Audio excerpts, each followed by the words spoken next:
This is Dr. Kyle Moline. I am a quantum mechanics specialist at Project Janus.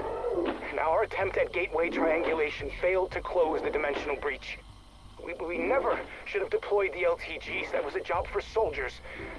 Now the devices are scrap, and this town is screwed. I have no idea where Panos and Pelletier are. Nobody is on comms. I'm hiding out in Ollie's comic shop. If I don't survive, let this be my testimony. I put the blame squarely on Director Richtofen. He is obsessed with using Ethereum to disrupt space-time. That much I knew, but there was so much more I didn't. I assisted him with the containment sphere. Sam had become erratic, even defiant. Richtofen didn't give a shit. He just kept plowing forward. He was more than willing to risk what's happening now for whatever he was really after. I can't imagine what would motivate anyone to go this far. Considering what he's done, I hope he never gets it.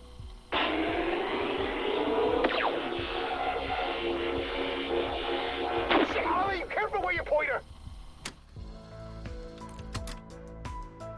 This is Dr. Annette Pelletier. We couldn't contain the breach, and the LTG's been blown to bits. The bank vault is gonna be the smartest place to wait this out. If I don't suffocate before I'm rescued, Moline and Panos' comms are dead. I'm betting they are too. I knew this day was coming. It was foolish to think we had more time. It started as whispers, these idiotic claims that Janus leadership was holding someone captive. But it didn't stop there. Other, more deranged gossip suggested the victim was being held in some sort of tank. I wrote it off. We were all overworked, and some people were starting to crack. Less than a week later, an anti-fraternization policy was enforced. We weren't allowed to interact with other departments. Research teams are kept compartmentalized. It's essential to our work, but with Janus, was that also to cover up something nefarious? All I know is the conspiracies flying around suddenly had an air of legitimacy, and if even a fraction of it was true, everyone was in danger. I warned my team about the rumors. Fingers crossed they're still alive. Security was a different story. They chose to ignore the bossy lady scientist. Whatever. I may be bossy, but those negligent a-holes have killed us all. Dr. Pericles Panos, Project Janus, Energy Research Division. It has become abundantly clear Director Richtofen is slipping. Thankfully, no one has noticed. As far as they are concerned, the Director is fulfilling his duty. Modi is no different.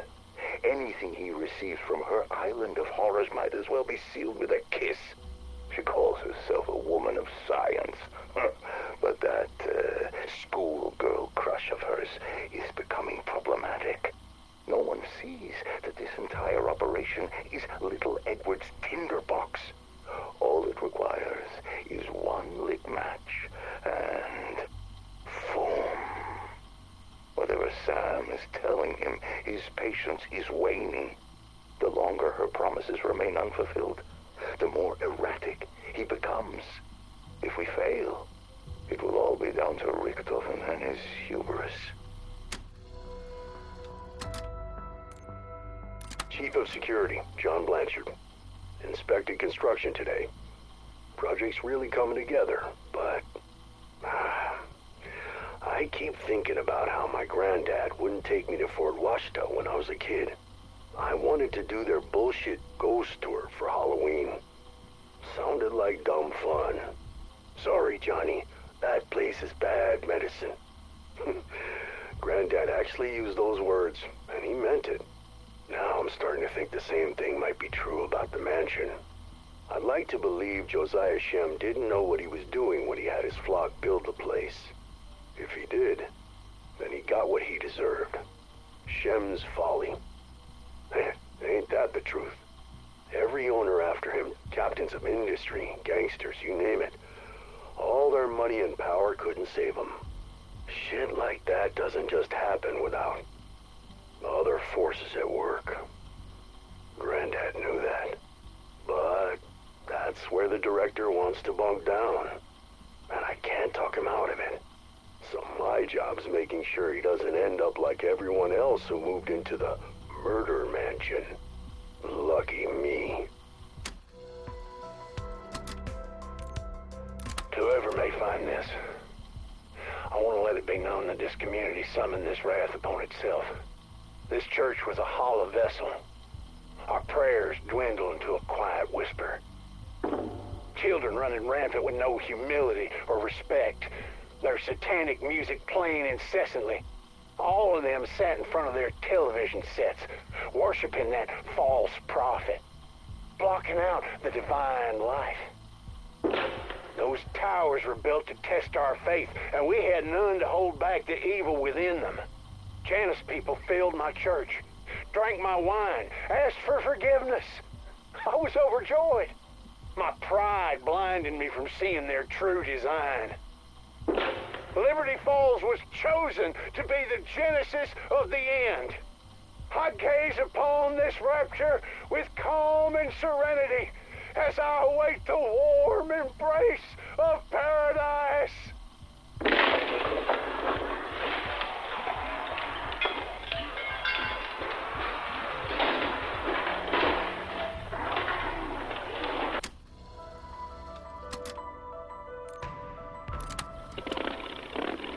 That's it, Carl. We ready to roll out. You go ahead. I'm doing one last sweep through town. See if there are any stragglers. What stragglers?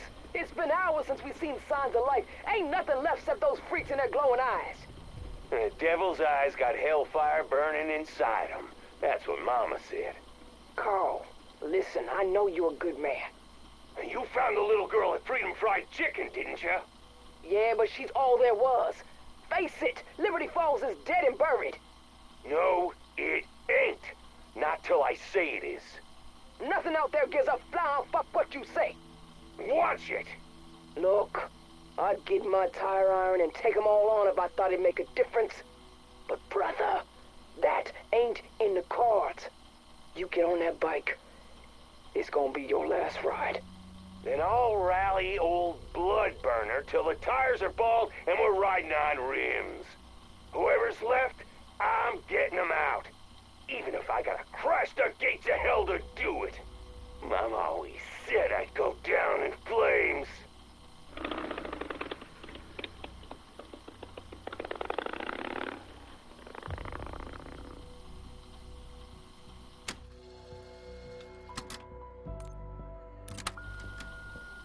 Hey, Joe, Etherell is selling like hotcakes.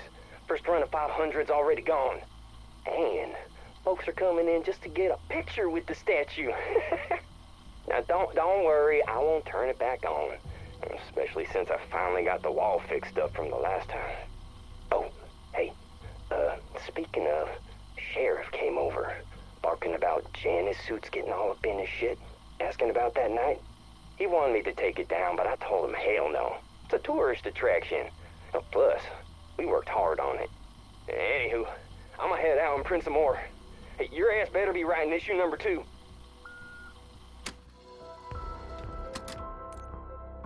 Well, shit's popped off just like he said it might.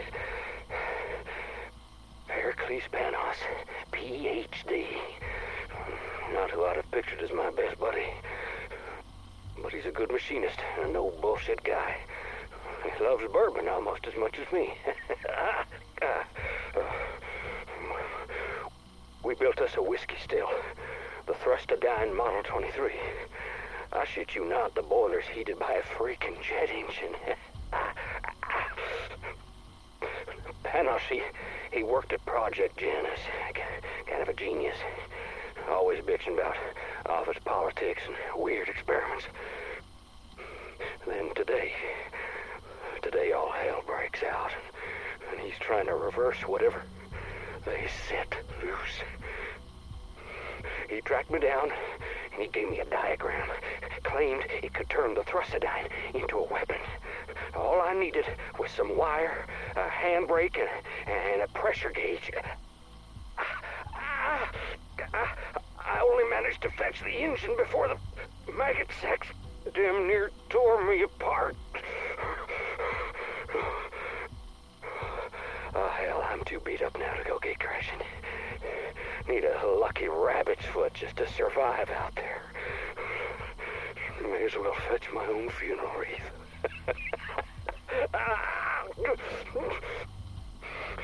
But if you find this tape and you ain't as chewed up as I am, well, maybe, just maybe, you'll stand a chance at putting together my buddy's jet gun. Well, good fucking luck with that.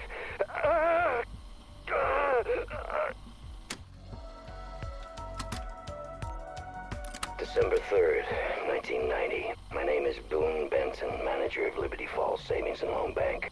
In the event that something happens to me, I want the following to serve as legal testimony on my behalf. First and foremost, I always had the community's best interests at heart. When Project Janus chose this town, I saw an opportunity to change our lives for the better. Well, you know what they say about roads paved with good intentions. In the beginning, everything was above board, not a penny out of place. Project Janus has set up personal accounts for all their staff, relocating Liberty Falls, which felt like a preview of the good fortune to come. Then, Director Richthofen approached me about conducting payroll through the bank, which seemed like a strange request, and those European investors got involved and ruined everything. Helping Project Janus was one thing, but the Avalon folks, they weren't like us.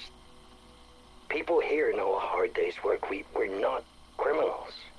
So when I was tasked to set up a financial pipeline for them, I refused. I wouldn't participate in whatever money laundering scheme they planned. Richthofen assured me it was just how they preferred to handle funds for the project, but I'm no fool.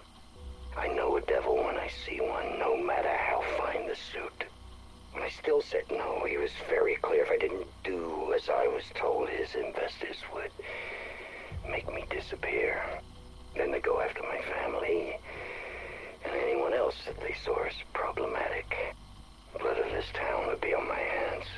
Jesus wept. What am I gonna do?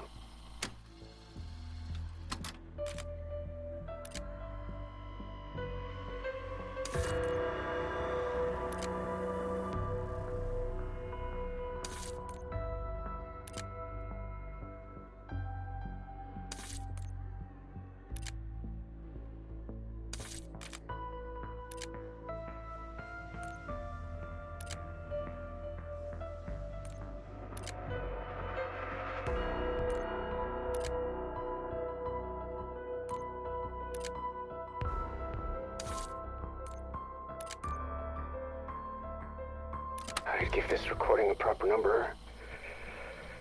But it's gotten so bad, I've lost track. Ever since that last round of Ethereum exposure inoculations, my memory's been going shit. One of the doctors told me I should document my days to see if it gets better or worse. Considering I can't recall the basic protocol I put in place, I'd say it's not getting better. I've always had a steel trap memory. Now something falls out of my head every day like it was never there. It's fucking scary. Most recently, the damn lock code of Nathan's containment unit's been slipping my mind. Poor fucking kid. Fuck this place. And fuck her. I got a reminder system for all 3 digits. I see them every day on my normal rounds, so it shouldn't raise suspicion. We've got tons of dangerous shit in here. If I crack up, I'm done. Worse, people are gonna get hurt. I can't sleep. I'm scared.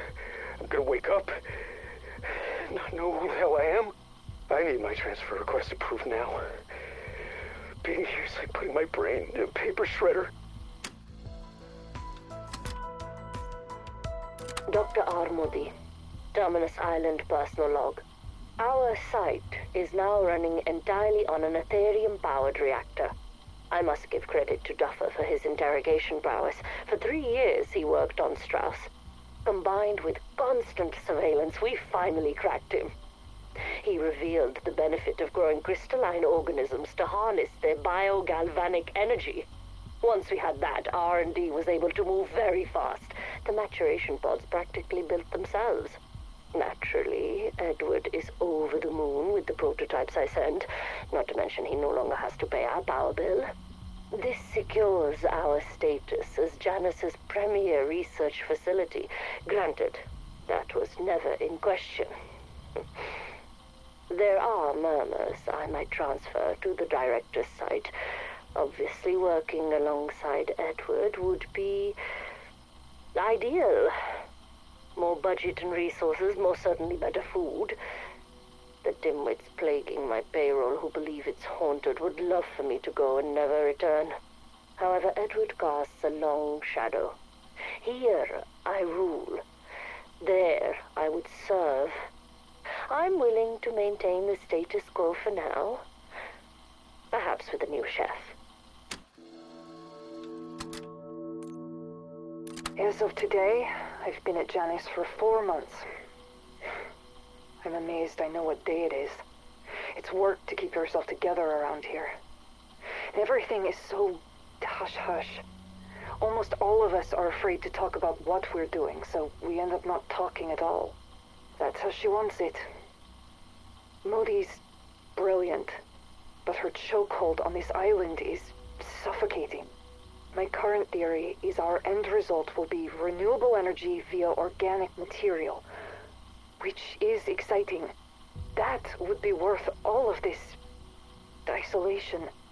However, I was walking by the shipment bay today and bumped into one of the crates. It fell and cracked open. Body bags spilled out. Lots of them. I don't think we have that many people on the island. Of course, I don't have full access, so who knows. I guess I shouldn't pry, considering the volatile state of my little side project. Wouldn't want higher-ups sticking their noses in that. And yes, I still don't know who I work for. My pay stubs tell me nothing. Could be CDC, DOD, a bored billionaire. No idea. Honestly, just thinking about it has my mind running in circles. It's a distraction. Enough dwelling. I need to focus on the resources that brought me here. Alright, February 5th, 1991. Yet another glamorous day in the life of Station Chief Althea Maxwell. If only Mom could see me now. Richtofen's inability to keep his favorite pet, Modi, in check has become an unending aggravation. She gets anything she wants. Our budget's skyrocketed, and guess whose problem that is? And the protocols she gives me? Utterly condescending. You know, this isn't my first rodeo, and she seems to feel the need to micromanage everything I do. Don't label anything. Use only serial numbers. Careless talk costs lives. Oh, blah, blah, blah. Seriously, just shoot me now. Thankfully, the cheap-ass firewalls Project Janus have in place are easy to bypass, so the station chiefs all stay in contact. I swear, it's the only thing keeping us from going insane. And every one of them has assured me multiple times they never have to put up with shit like this. Look, I know Richtofen values results over anything else, but what is she working on? And why is it so important to him? Honestly, does he even know? I mean, it's been months since he showed up for inspections. Rumor has it, people are disappearing from inside the mansion facility. I assumed our dear director might have been one of them, but nope. Their SC says she's seen him around, so I guess he's still kicking. I asked Dr. Modi if she planned on transferring there. She told me Terminus was her home, built for her by Richtofen himself. The way she said it, made my skin crawl. Okay, Gary Parker, surveyor, July 12th, 1984. Preliminary site assessment and analysis for Terminus Island. Hard copy will be in the 1800 telex. Well, location. Far enough from heavily traveled shipping lines to manage visitors. Close enough to blend in. ideal location. The place is unique.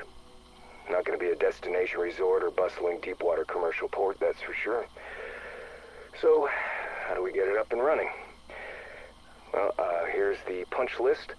The main structure is a fortress, reinforced concrete poured in 1942, an average thickness of 3.5 feet throughout. That's the good. The bad is it's covered in this festering mold-like moss that smells like a cadaver's ass. Given the history of this place, neither of those details should be surprising. The security control room is well positioned in the structure, but will need to be gutted and retrofitted with the latest electronics. Locks, cameras, and lighting all on the long-term holding cells, interrogation rooms, living quarters, mine shafts, more on those, will all need to be replaced with updated technology. The docks, sea tunnels, and marine infrastructure are sound, but will need dredging and, of course, updated tech. Look, I know they centralized the contracts for this build-out, and I'm not supposed to know shit, but this place will be in need of the whole 9 yards. We're talking heavy equipment, manpower, real power. Okay, enough said. It'll be in the report. The helipad, while adequate in size, will need to be retrofitted to handle the gross weight of the next-gen rotary wing aircraft. And, okay. There are, numerous tunnels, sea, land, and the mine shafts throughout Terminus. While they do provide freedom of movement to any area of the island, well, there's one concern. They just scare the shit out of me. Back in 32, there was a mining accident that killed dozens of these workers in those tunnels. And definitely some weirdness going on down there that I cannot fucking explain. I suggest armed units clear those tunnels before any work begins. And, finally, the buried lead, the power. The coal from the mines has been gutted long ago. For the kind of draw needed in the specs, you're looking at either a hydroelectric or nuclear system. Anything else would be insufficient. And, look, it's just all in the report. I'm gonna get the fuck off this putrid rock. Out.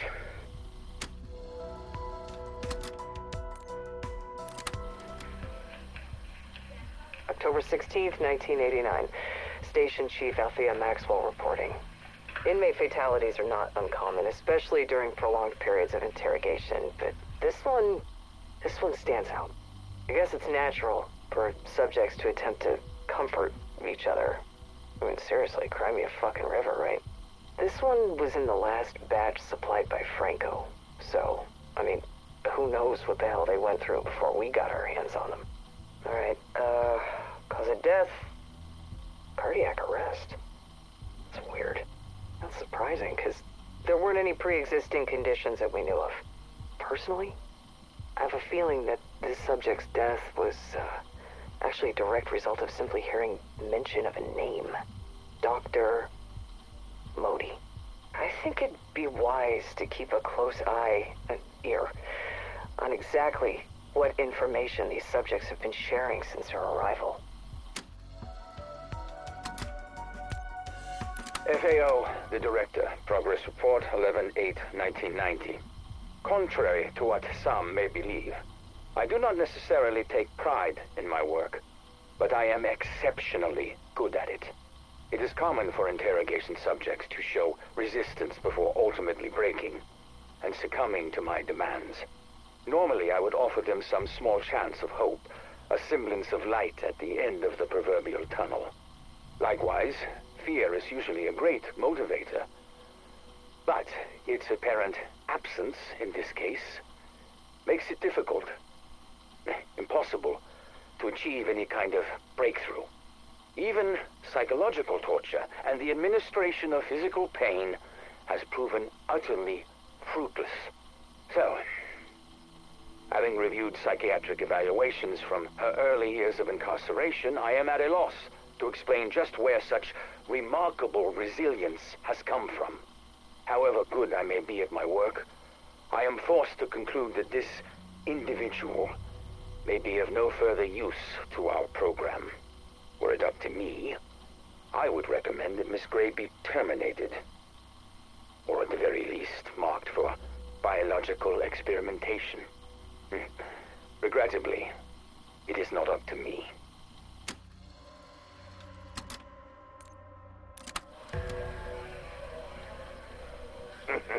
You hear the news? I'm getting off this rock. News? That's so. Yeah, transfer's been approved. Took its sweet time, but I put on my request ages ago, but that's just how it is. Clearly. This place was holding me back.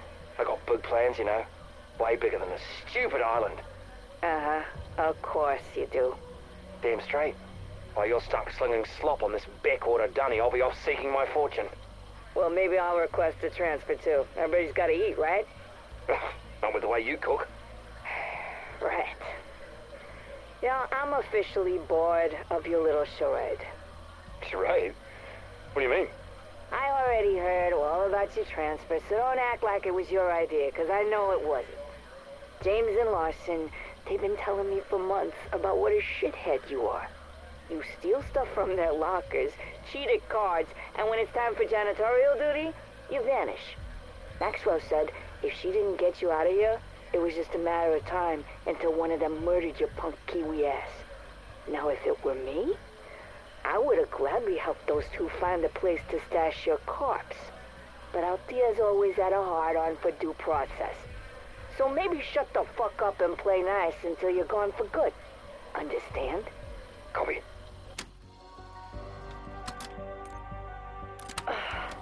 With so much red tape cut down, I may have become a victim of my own success.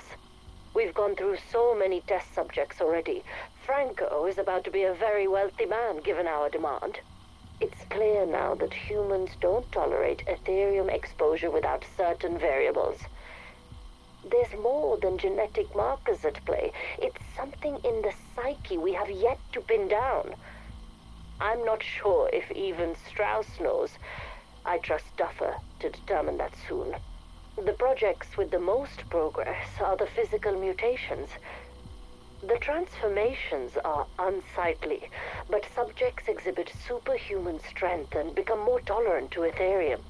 These primitive forms have even begun to show signs of advanced sentience. If we can get them to follow orders, we're in business. I have no doubt we can synthesize a refined humanoid to protect humanity from any existential threat. And when I get us there, I'll never see red tape again. My reverence for Richtofen continues to grow.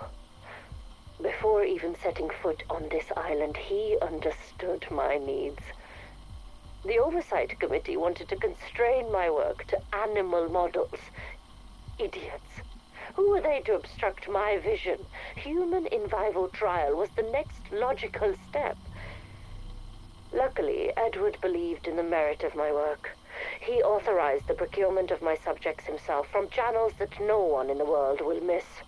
The island location is ideal for this work. The waters offer a steady flow of forgettable faces. He circumvented any moral concerns by reminding them what we would be denying the world by not doing so. It was masterful. And if anything, I'll give these people a chance to do something noble with their lives.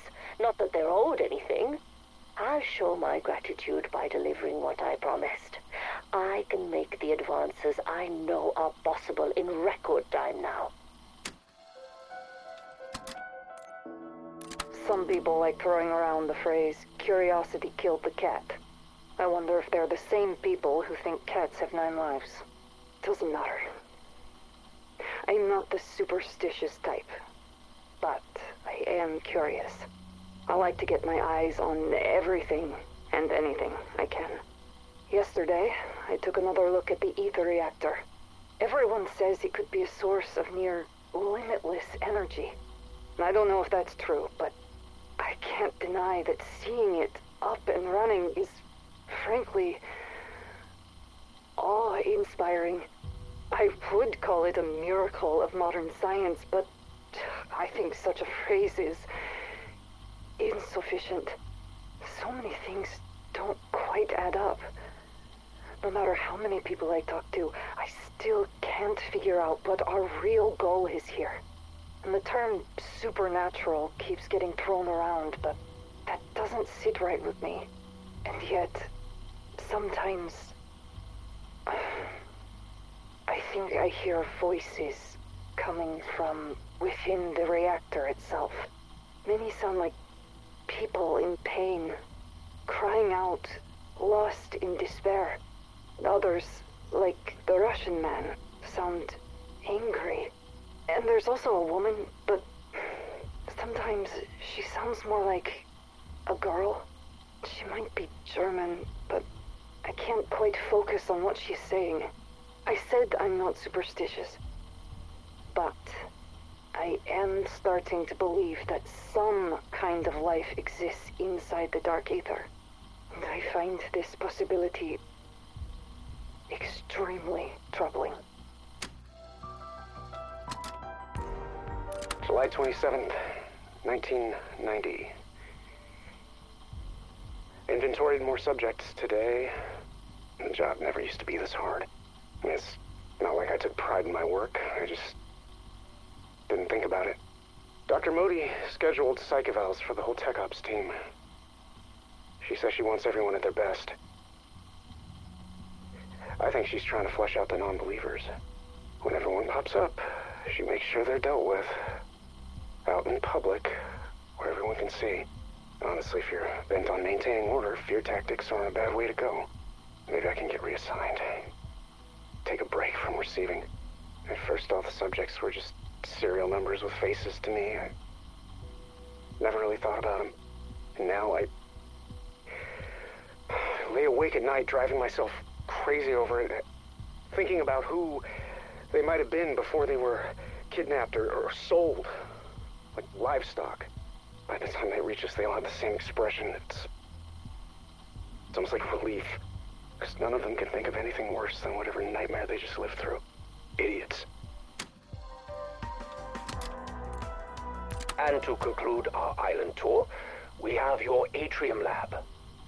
So, what do you think? It's an ideal space. Very Spartan at the moment. I assume the regulatory parties have not made their pass yet. Once they've made their structural safety recommendations, I will, of course...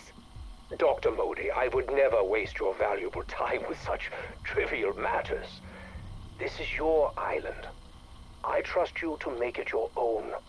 Now, energy and weapons will pacify the backers, but I chose this with your biological experiments in mind.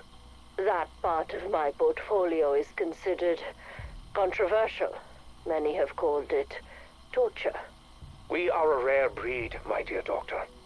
You and I both know the price of true progress. It is that work which brought you to me. I will not allow you to be shackled by idealistic bureaucrats. In return, I expect you to deliver, by any means necessary. That won't be a problem. Ah, good. Then we understand each other. Welcome to your new home. It certainly has been a whirlwind of events. Tying up the loose ends Guthrie left behind was a waste of time and resources. I'll admit I was surprised how much evidence he'd gathered before he was discovered. It's my own fault for becoming so lax, yet another reminder to always remain vigilant. Thankfully, his colleagues knew of his transfer request. When I told them it had been approved, they were sad he hadn't said goodbye. Funny, despite his best efforts to destroy my work, his very existence now supports the need for it. If he continues to endure, he might end up being the longest surviving subject in the program. I would no doubt come under some fire if anyone found out that one of our own was now being kept in a tank and fed table scraps. So I've redacted any mention of his employment here. I'm currently determining how sentient he is. Guthrie, Patient 13 hasn't spoken since the early phases of his transformation. I have him on display in a high-traffic area so he can watch his colleagues go about their day. It would be a shame if he was unaware of their presence. October 23rd, 1990. Nathan got transferred to the Amalgam program. Just like I said he would. Didn't find out until after he'd been moved. Even if I'd been there when it happened. It's not like I would have done anything to stop it. I haven't slept since. Regret's been too busy gnawing at me. So I started spending my nights searching for evidence. But the things I found. Dear God, what's being done here? I'm pretty fucking sure if you checked my entry ticket to hell, you'd find guilt by association stamped all over it. Whatever. Damage done. The important thing is, my transfer's been approved. And I sure as shit won't be leaving empty-handed. As soon as I'm out of here, I am gonna make sure that Modi lands her ass in prison, and that this glorified meat processing plant is shut down. Then maybe I can finally sleep. September 10th, 1990. I saw Nathan and Subject Holding today. I like him a lot, but walking by his cell always ruins my day. I mean, the kid's been a smuggler most of his life. He probably thought he knew the worst of what humanity could offer. And then he ends up here and realizes he doesn't know shit. So I'm protecting him the best I can, but Modi's been sniffing around. Someone must have told her he was a troublemaker. And the problem is they aren't wrong. He fights back on everything. He won't take his meds. He won't sleep. He won't eat. Why can't he get that? That kind of shit puts everyone at risk. If he ain't careful, Modi will transfer him to the Amalgam program. And that'll be the end of it. I've played it safe until now. Kept my head down. If I can't convince Nathan to do the same. Damn it. This is why I don't have friends.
July 14, 1989. The time is 9:35 a.m. and I am going to attempt to synchronize the synaptic algorithm module's lower and higher functions for the first time. Commencing low-level startup procedures. Voice routines, online. Memory interface, online. Systems interface, online. Loading memory lattice. Loading complete. So far, so good. Let's align, synchronize, and then start her Cortex simulation. Loading Cortex scans. Loading complete. Synchronizing fabric. Synchronization complete. Adding Cortex daemon to process list. Rebooting.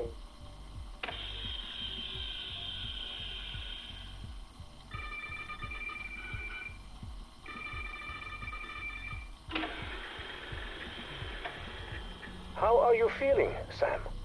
Where am I?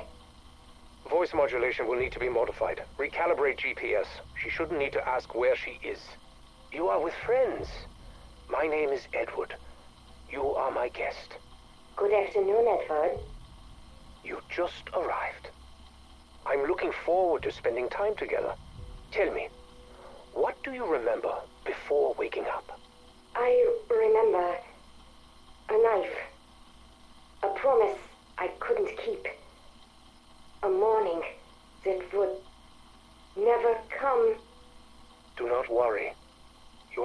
here?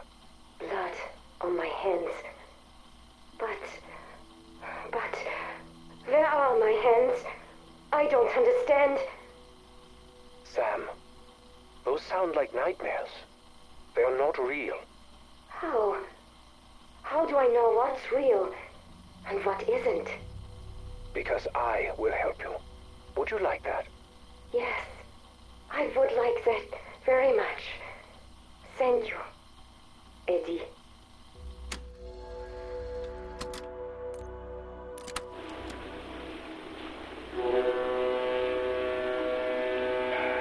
You're quiet.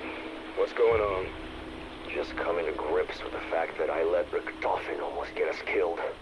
Yeah, well, try not to dwell on it. It's embarrassing for a man at your station. Well, former station. Cut the shit, Mac. Just admit the last 6 years are my fault. You should have left me to rot. Stop. We just got started on whatever this is, and your woe is me bullshit is already wearing on my last nerve. I got no patience for it, and I really don't want to do anything rash. Like shoot you. Might as well. You know what? Shut the fuck up. Look, us ending up at Terminus. It was always Richtofen's plan. Hell, our cell assignments were a strategic move. What the fuck? No. Oh, yeah. He probably figured if you, me, and Raptor 1 couldn't conspire, we'd be up Schitt's Creek. So he put the docks between us to block comms, thinking that'd be enough. The fact that he thought Gray was gonna fold like a wet paper bag, that he didn't realize how strong she was, just shows how arrogant he is, and that is a weakness we can exploit. Now, Strauss, poor man was never gonna be able to adapt, but he made it out, and that's not nothing. Okay, you got a point. I still don't. You sure you want to be contradicting a man who just threatened to shoot you? Okay, I'm not gonna argue with that. But you're also right. This is Richtofen's fault.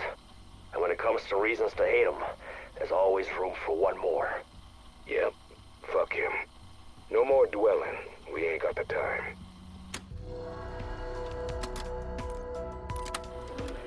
I'd like to begin by expressing my gratitude for your eagerness, Sir Archibald. Nonsense, old boy. I won't hear a word of it. I'd be a fool and a rank amateur to pass on an opportunity to collaborate. Your research is so thorough, not to mention groundbreaking. Yes. Well, your endeavor is integral to my work, and we will both reap the benefits.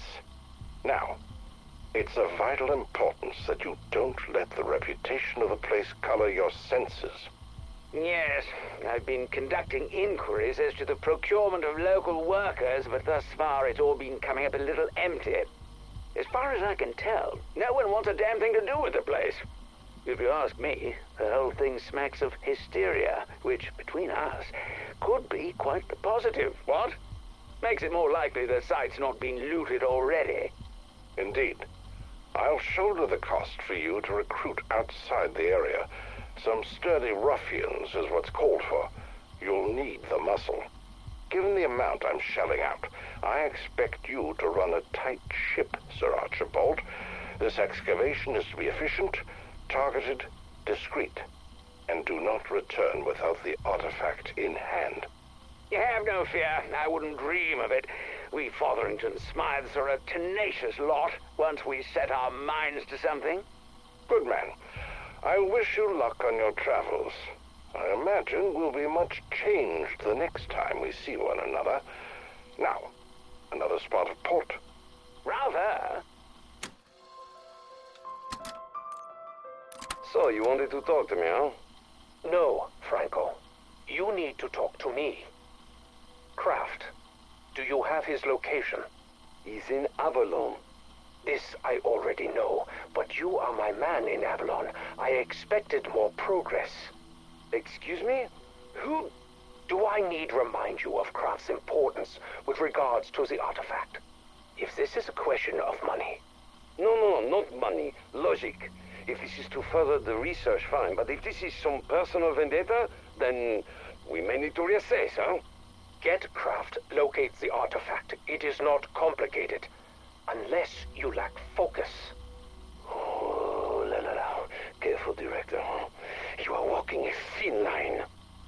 the information I sent on how best to ensure craft talks, yes? Yes, it's very specific. You're one sick fuck, aren't you? Perhaps. But my methods get results. Look, I go down this road. It will get messy. You sure you want this? I mean, considering your history with craft. Our history is of no concern to you. Concentrate on the task. Stick to my instructions and get it done. Understood? Understood. When we were young, Sasha and I often spoke of children. It was our dream. A cottage in the country, plenty of land where we could raise our little boys the right way. But there was school, and then there was work, and then Sasha never got that little boy. So I went to an orphanage in the city today. For Sasha. There was a boy. A sickly, starved thing like all the rest, maybe 10 years old, but there was something in his eyes. I spoke to him for hours. He reminds me of Sasha. Sharp, logical, a dreamer at heart. They would have loved each other. The boy suffers from memory loss. His childhood, his parents all gone. His name, Edward, is the only thing he has left. He doesn't understand the world, but he wants to. We're alike in that way. He's asleep now in the spare bedroom. My adopted son. I don't know what comes next. But we're in this together now, my Eddie and I. For better or for worse. Gabriel Craft personal log. It is the 19th of February, 1945. And I feel old. If you had seen the things I have, that would not surprise you. It has been several months since the Demon Lord Cortifex was cast down by the courageous soldiers of the Allied Special Forces. Several months since, in a sealed room in Stalingrad, I took the life of Oberfuhrer Wolfram von List for his crimes against humanity and for the murder of my sweet, innocent Sasha. I miss you so much. When it was all over, I was trapped with my enemy's corpse for 3 days. 3 infernal days. I thought I would die there. It was von List himself who finally delivered me.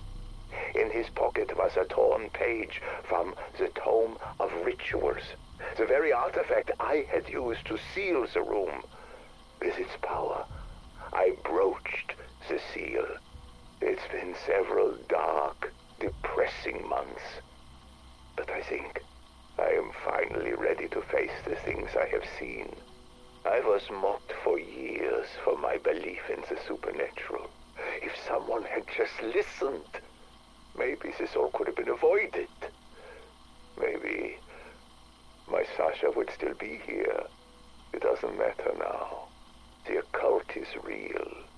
The power of demons and runes and artifacts are as real as gravity and electromagnetism.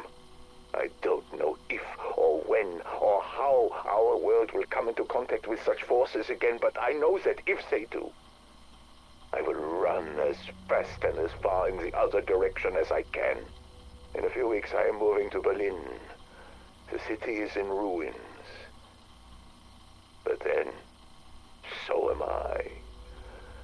Perhaps we can rebuild together. If only I wasn't feeling so old. Where to begin? No, not talking about von List or any of that in Leipzig with Franz. Before all of that, back to the kernel of the curiosity that led me to all this. I was a young boy of no more than 10. It was fall. Ghent, A quaint city along the River Lyre in Belgium was hosting the World's Fair. The leaves dancing their way down to the water, the smell of crustaceans filling the air. It was magical. But it wasn't only the setting that drew me in. It was a reading of Francis Barrett's De Magus that set its hook in me. The power, the mystery contained in that book, the demonstrations, the commingling of physics, psychology, the normal and paranormal.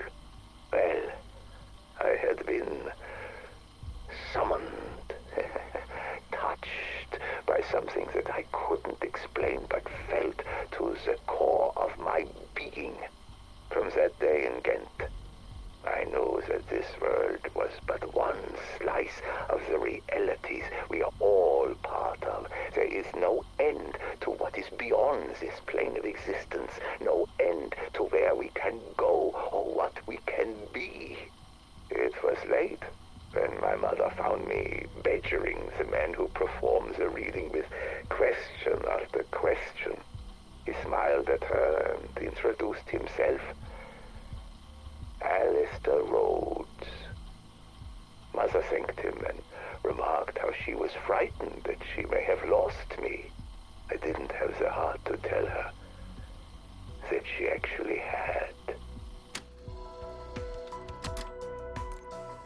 Okay, tell me, Sergei, what have we learned today? We have learned that 72 hours without sleep causes vivid hallucinations, violent mood swings, and dehydration. Richtofen warned me that Kraft can be a bit stubborn. If that's what it takes. I was referring to me. Everyone has their breaking point, huh? Well, I have reached mine. I have been at this for 2 weeks, day in and day out. What do you think, huh? You're punching a clock? Hourly wage for your efforts? Effort means nothing. Outcomes matter. The artifact, where is it? How do we find it? If he knew where it was, he would have told me. If he knew anything, he would have told me. He won't talk. You're aware of the lengths we went to get him, huh? To bring him here, huh?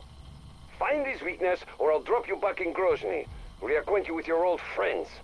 And same goes if I catch you drinking on the job again. So stay the fuck out of my wine cellar. The boy is having nightmares again. The terrible things. He wakes drenched in sweat, screaming that it's his turn.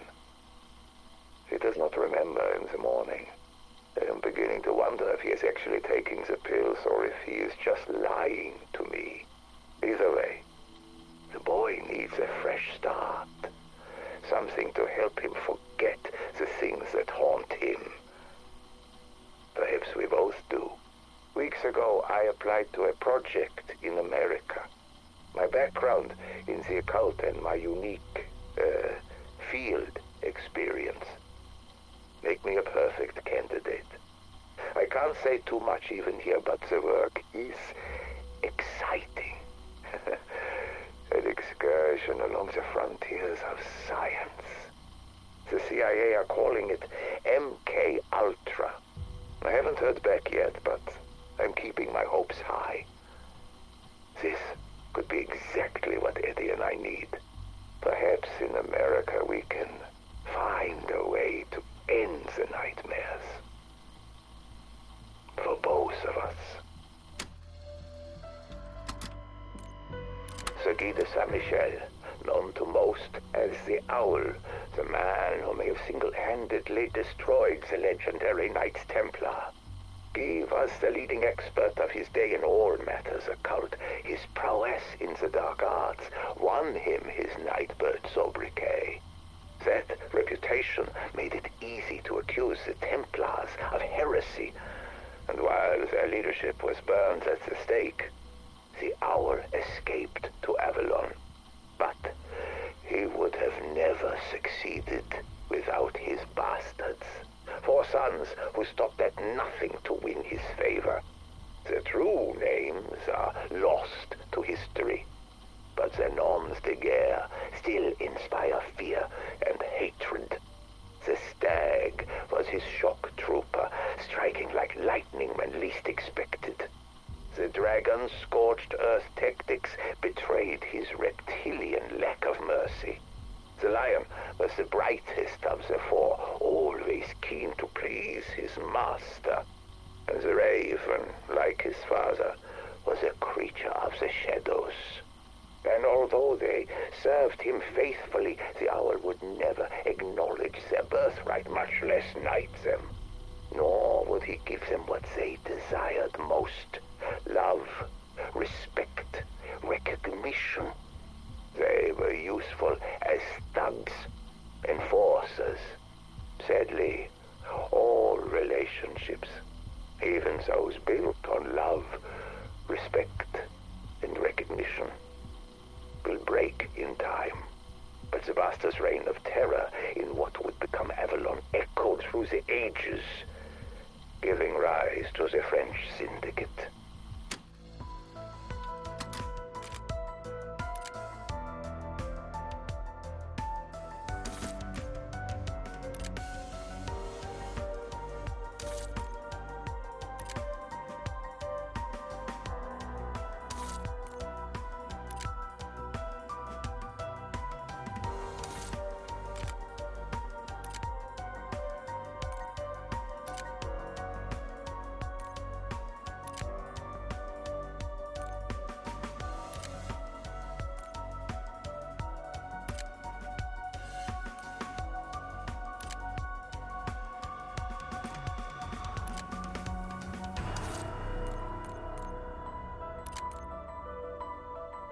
Day 14.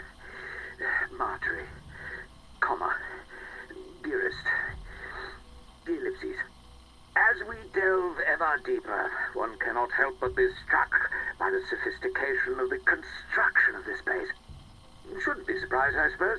The ancient Egyptians were well into their obsession with building bloody great triangles in the middle of the Bali Desert by the time this went up. But still, when one conjures Neolithic Europe to mind, it's more, I say, where did that bloody great henge spring from? Unless, whatever this is. And they certainly went out of their way to seal it up tight as a drum. 2 weeks to bypass 2 stone doors. Oh, stairs. Fascinating wall markings, these. Yes, indeed. One wonders at their purpose. Still, plenty of time for that. Mind your step, that's good fellow. Certainly don't want you tripping and breaking your neck, what? You, Ben, be careful with that crate. It's vital expedition equipment. I tell you what, Potts, it is jolly stuff in here, isn't it? I might just have a little sit down here. Just a short breather. Yes, that's the ticket. How strange. Is that a handle? Or a lever, perhaps? Egads! Are you fellows all right? No. I rather don't suppose you are. Ah, and my poor Vino. Oh, alas. Gone before your time. Dashed decent of you to have me out to the country pile for a spot of shooting on. Pish and tosh. Think nothing of it. It's been, 5 years? Far too long. And besides, my motives aren't entirely altruistic. Truth is, there's a small matter I want to discuss with you, but that can wait. After you. Ah, finally, into the inner sanctum. I say, this is quite the private archive you have here. Is that a first edition of Description de l'Egypte? Naturally. If you don't mind. And these artifacts, all spoils from your expeditions, I suppose? In the main, yes, with a few personal curios thrown in for good measure. Oh, by Jove, this Bordeaux is the cat's meow. Don't tell me it's the 1870. Archie, be a good chap. Please, be careful with that. Now, this old thing? Didn't Scarlet gad about wreaking havoc on the ants with it when she was small? Quite so. And having survived that, I'd hate to lose it now. It's quite irreplaceable. One of a kind, you see. Oh, good Lord, how do you read with this? It's not for reading, Archie. The monocle's lens is milled from some very particular quartz glass that I went to quite extreme lengths to procure. No, not for reading. I should hope not. Practically a magnifying glass. Sir Archibald, you are at present juggling the objective lens through which Galileo first charted the transit of Jupiter's moons across the face of that most majestic of spheres. And I really must insist that you most carefully put it down. Let's just put you back where you belong. No harm done, eh? Alistair, what and why and indeed, what is that doing in your possession? Galileo wasn't just a mathematician astronomer. He was an alchemist. I got to thinking, what if that telescope of his was a product of more than just the physical sciences? Had he perhaps goosed it with all the skills he had at his disposal? And what mysteries he unveiled with that wondrous instrument. I had to have it. I was right, Archie. That lens reveals hidden things. It makes the occult, well, known as absconditus, I suppose. But Alistair, how on this green earth did you get hold of it? That, Archibald, is a secret that shall ever remain between myself, a museum in Florence, and a certain Mr. Stanton Shaw, Esquire. So, let me see if I have this quite straight. You want me, Sir Archibald Fotherington Smythe, renowned archaeologist and peer of the realm, to go grub around in some tawdry, run-of-the-mill Roman ruins on a burial mound in the south of France that none of the locals will go anywhere near? That's about the size of it, yes. And if I find that, what did you call it, sentinel artifact, that I'm to bring it to you, not publish, not alert the happy scribes of the Royal Archaeological Review, not mark the occasion with even an inch of print in the Times. Seems like you have the measure of it. Yes. Well, no. I mean, it sounds hateful. I shan't do it. Oh, look, old man, not to put too fine a point on it. What else are you going to do with your time? The Egyptian government aren't going to grant you a permit for your own dig. Not so soon after that mummy business. Now, look here. I told you I genuinely thought that mummy was one we'd excavated fair and square. Archie, it belonged to the Egyptian Museum in Cairo. This was right next to our cargo on the dock. And it was intended as a gift from the people of Egypt to the King of Spain. But they all barely well look the same. When you were seen waltzing a 2,000-year-old mummy around in broad daylight, singing a rugby song about the daughter of a local tradesman. Well, I had rather a lot to drink, I will admit that. We've known each other a long time, Archie. We go back, don't we? Oh, I should say so. Wasn't old Flinders big at Tanis? 1885. I remember because I missed Scarlet's birth for it. My wife was furious. But Archibald O'Bean, my point is this. In all that time, have I ever steered you wrong? No, I suppose you haven't. Well, what say this? You take the expedition, and I'll be sure to smooth things over with the Egyptian authorities. We'll have you back in the sandpit in no time. And you'll cover the cost of the whole dig? Absolutely. First-class steamer cabins and champagne all the way. All this Sentinel jazz seems jolly important. Why aren't you handling it yourself? Would you believe me if I told you I was keeping a low profile because I'm having a spot of bother with a cult? Probably not. Tell you what, if you'll throw in a couple of cases of that saucy 70 claret, we have ourselves a deal. You know how to squeeze a fellow dry. Deal. Excellent. Well, I shall commence my preparations at once. Potts! Damn your eyes, man! Where the devil are you? Load the motor car! We're off! Archibald! Sir Archibald! It's after 2 in the bloody morning! Best of British, old man. You will most assuredly be needing it. Sir Archibald Fotherington Smythe, personal diary, date 5. Dearest Marjorie, despite a false start or two, good progress is being made on the initial excavation. Trench 3 is already turning up some dashed interesting Roman ephemera, pottery shards, mosaic tiles, and so on and so forth. Which is, of course, no great surprise, because, as any scholar worth his salt knows, all of this was under Rome's thumb from about 49 AD. Caesar comes along, all render unto, well, me, actually, and shoves the Bally Greeks out of Massalia, a little to the east of here. Anyway, what makes this place so remarkable is its one jolly great earthwork raised by Neolithic tribes, a place to store their stiffs thousands of years ago. Probably took those pagan devils hundreds of years, what? Why, yes. What, I would fancy another little snifter of sherry. Most kind, most kind. Now, where was I? Ah, yes.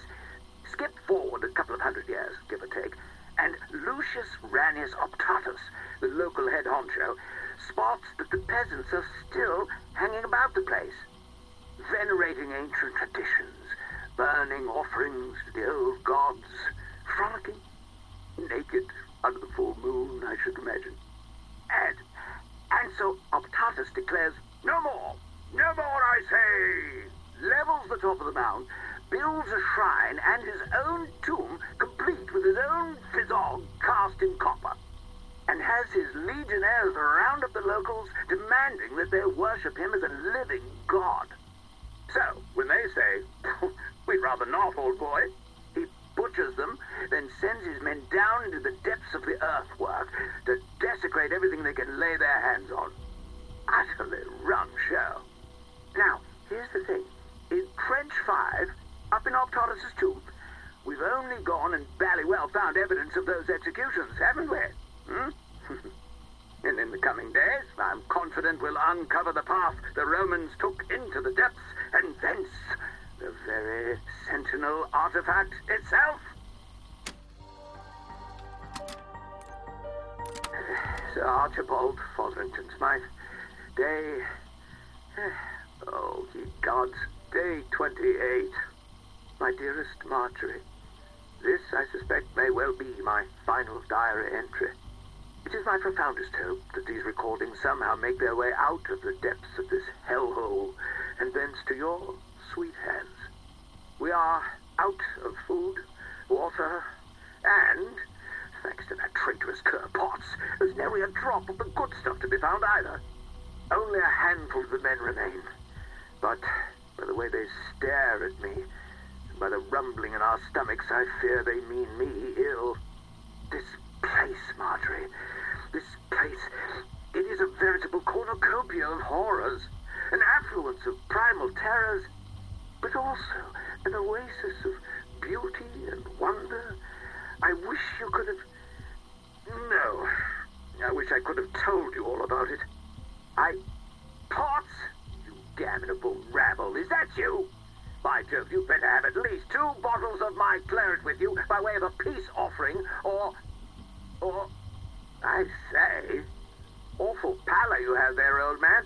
I know none of us have seen the sun in weeks, but you look really quite dreadful, what? Damn. Now look here, I've been more than reasonable. No, keep those grimy claws to your...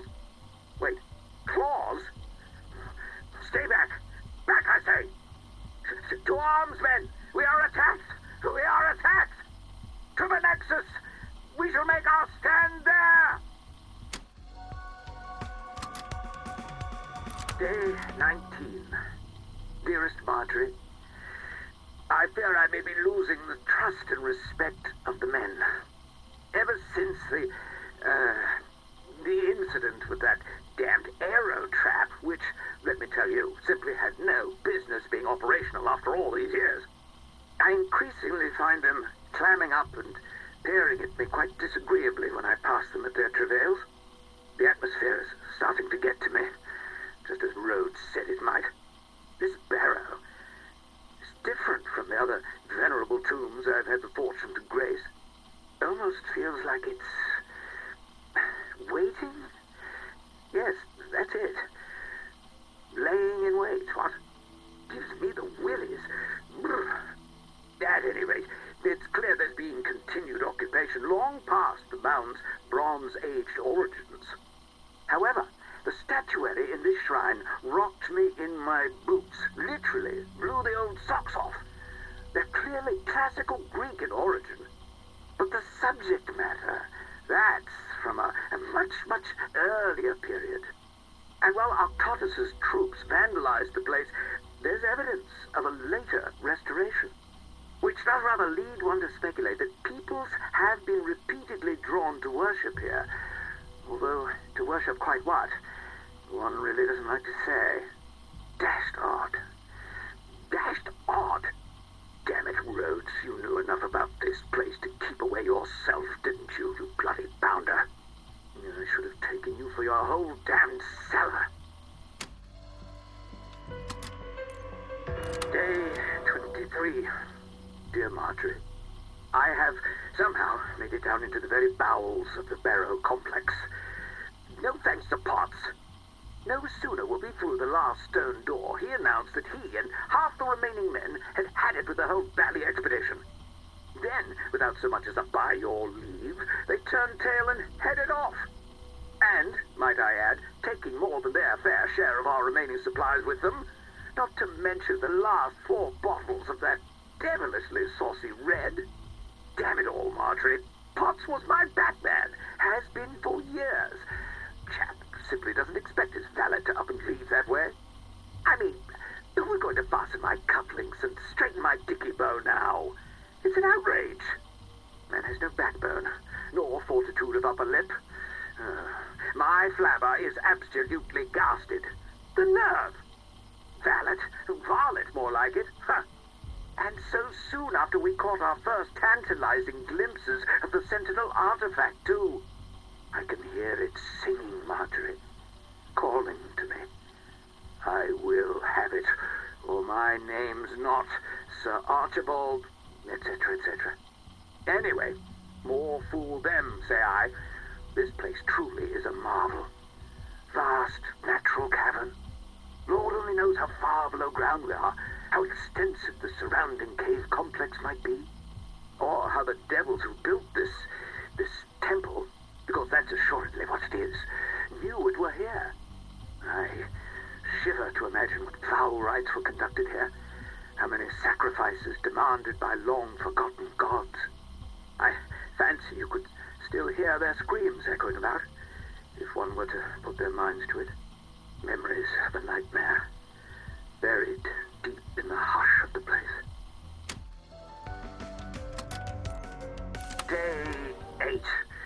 My dearest Marjorie, having carefully block and tackled our way into the main site, exploration can finally begin in earnest.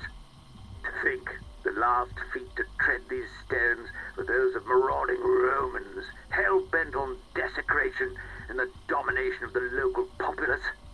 This air was last breathed before Chaucer chossed, before the bard barded, and before whatever it was that fellow the apple actually did. Certainly makes a chap think, what? The bodies interred here look to be higher status types. Quite the Gauls about town. My little joke. Judging by what personal items and grave goods remain, I would say members of a priesthood or religious caste. That said, the Romans made a real pig's ear of these corpses.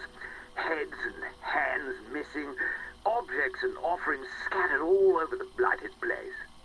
I'm certain they snaffled everything of value and desecrated the rest. Dashed rude, if you ask me. Potts? Is that you staggering about over there? I say, have you been at my Bordeaux? You and I shall have words about that later. Damned impertinence. No wonder I've only a crate and a half left.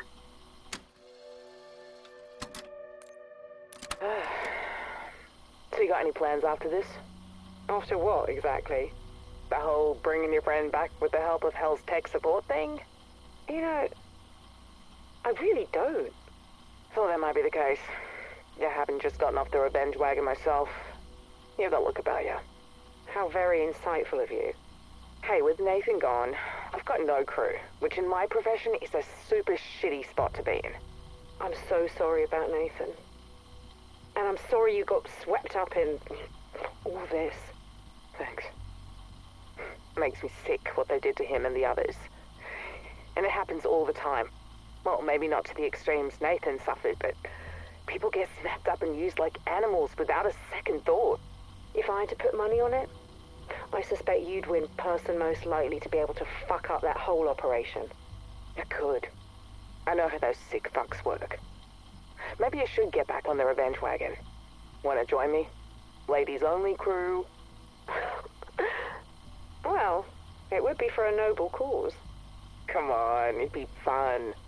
Admit it. It would be nice to not walk in on someone taking a leak off the side of the ship. Yeah, can't guarantee that won't happen, even without men on board. But based on our last sea trip, I'm not sure I'm cut out for life at sea. Come on, Gray. What do you say? I don't know. We could all get matching jackets. Oh, sod it. If you're fine with swabbing my sick off the deck, I'm in. What was she like, Sergei? Who? Oh. Her. I don't mean to pry. It's just that I have her memories. I talk like her. But I don't know what it was like to be around her. Short me. Why do you care? Because we need to understand each other if we are to work together, Sergei. I need to understand how you felt about her. It is complicated. What happened to you after she left? Well, after she abandoned us, you mean? I thought she sacrificed herself. Different words, same outcome. They're not the same. They are. We are here and she is gone. What else is there to say? Sergei, please. This is important. We need to trust each other. Why? So I can pour my heart out to you, and then you can turn around and do the same thing she did? No, of course not. You want to know what happened when Maxis left? I lost myself. The moment after her sacrifice, I turned my back on everything she stood for. Does that tell you what you need to know about me? I'm sure she would understand, Sergei. She would... She would what? You said it yourself. You might have her voice. You might even have her memories. But Sam, hear me when I say this. You are not her. The sooner you come to terms with that, the sooner we can start getting somewhere. What are you doing up so late, Edward? What? Oh, nothing.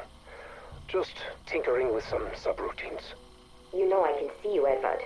You haven't touched your keyboard in an hour. Yes, well, perhaps I got a bit lost in thought. Does that ever happen to you?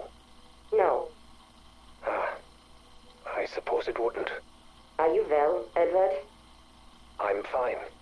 And you? How's the song? I just finished it. Really? Can I hear it? No, it's not for you, Edward. You lack the artistic soul to understand what I'm feeling. Do I now? Yes, you do. My song is about life, while you concern yourself only with death.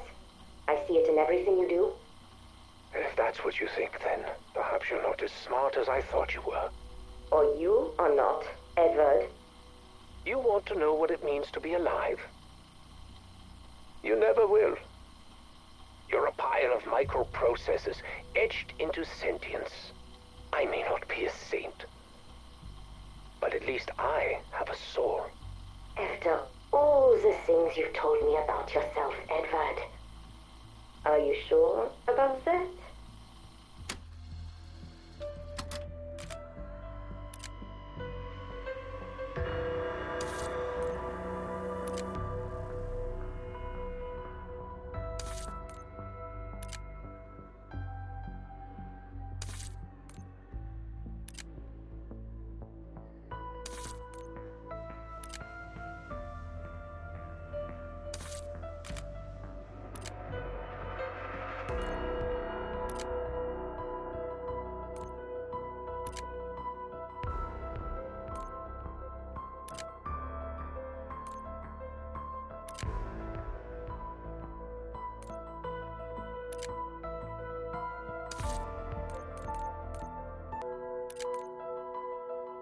Edward Richtofen, Project Janus, Cloning Clinical Study Report. Addendum, December 23rd, 1987. Not now, not so. Do not look at me with those big brown eyes. You cannot possibly know how I feel.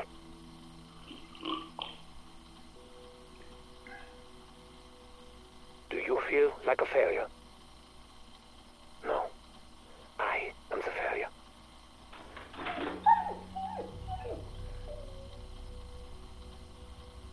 When my son died, I was not there. I did not see the body. When Modi told me the new clone experiment had been successful, I was eager to see him for myself. That was foolish of me.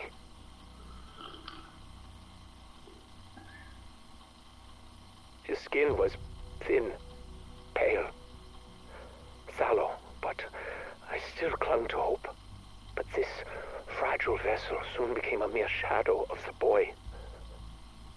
The soul I had hoped for, but still I needed to be with him, the way I was not there for Sammy. Over the coming weeks, every visit to the nursery brought more pain for both of us. His blood vessels began hemorrhaging. His muscles and tissue were rupturing. After 14 days, he was no longer even recognizable as human. It became clear that euthanasia would be a mercy, and I gave the order. I do not know what to do next. Perhaps Modi's biotechnology is not the right way to proceed. We are running low on DNA samples. I miss you so much, my son. Since my current projects are not bearing fruit, I may need something a little more esoteric. Perhaps it is time to talk to my own father and take his methodology more seriously. Prima materia. It's mentioned again and again in my father's research. A concept that goes back to the days of Aristotle, Anaxagoras, and beyond. Sam, can you define what prima materia is?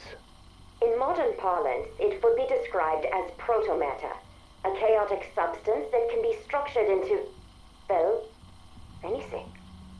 Just as stem cells can become any type of organic tissue, prima materia can become any type of energy or matter. Precisely.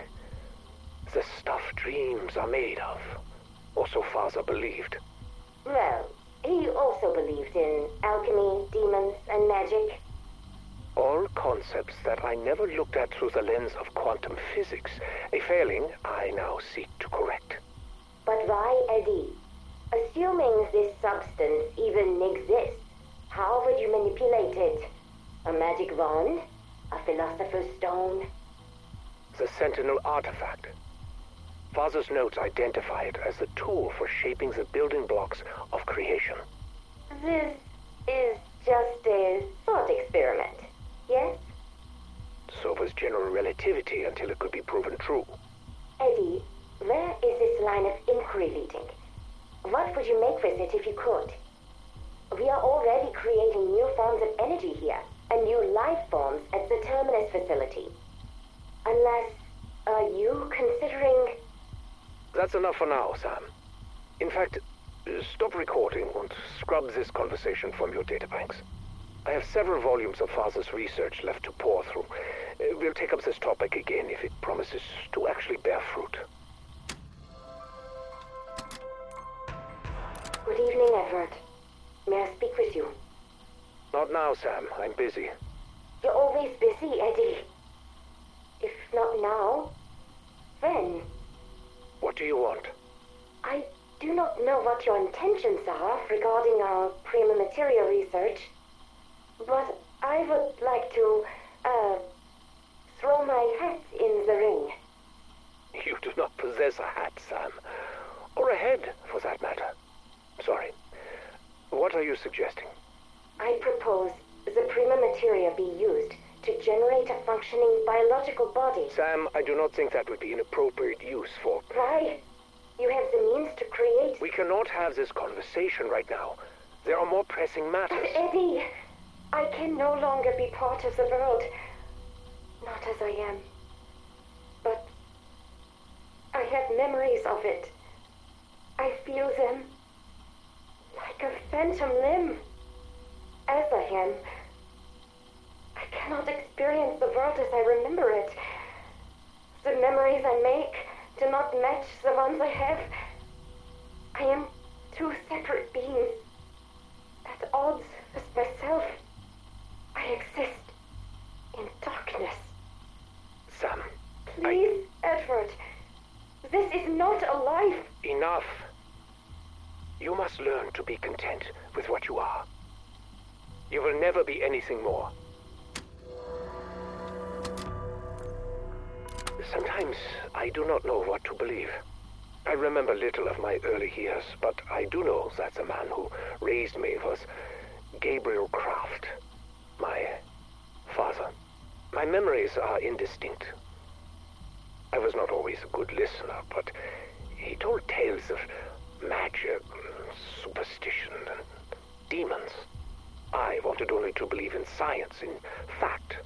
But now, having learned of the existence of his so-called prima materia within Colton Hall's liminal spaces, I may have to reconsider my rigid viewpoint. My rules.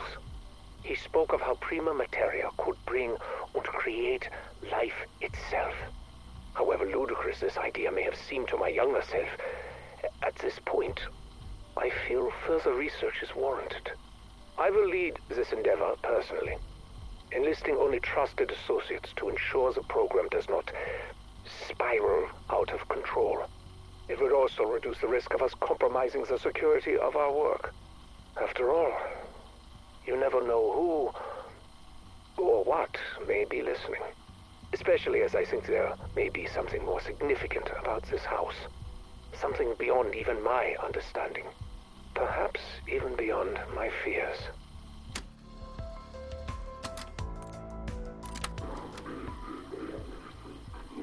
This is John Blanchard reporting my preliminary sweep of Liberty Falls since the loss of our strike team. It doesn't look like planet Earth out here. Something is taking over. The air is heavy, almost corrosive. It hangs on everything. I feel like I'm choking just standing in it. I can barely think. Liberty Falls is gone. It's a boiling pot of chaos. We have to stop it from spilling over. Fucking panels.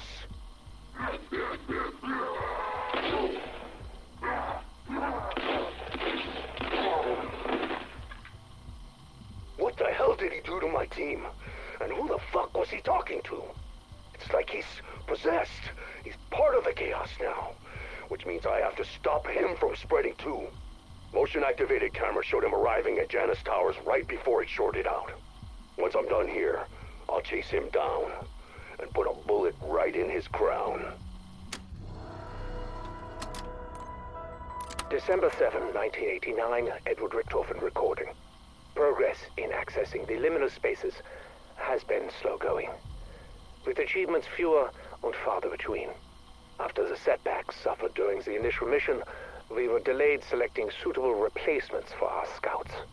Personnel proficient enough to carry out the objectives, but not so critical that their loss to near instantaneous decrepitude would cripple our efforts further still. But today was a good day. 3 people were sent into the Colton space and successfully returned without incident. Given his cowardice in life, we assumed he would be the least likely to pose a threat. So far, that has proven to be true. We still need to find a way to stabilize the access windows. As of now, they continue to collapse at random. Even with our improvements, one nearly bifurcated an intern last week. I've convinced the recon team that we are searching for new entry points into the dark ether. Played up the pioneering spirit angle. The investors think we're looking for alternative energy sources. As to what it could potentially power, I just let them fill in the blanks. This could all fall apart if I'm not careful. With so many spinning plates, vigilance is key. The most concerning variable is Sam.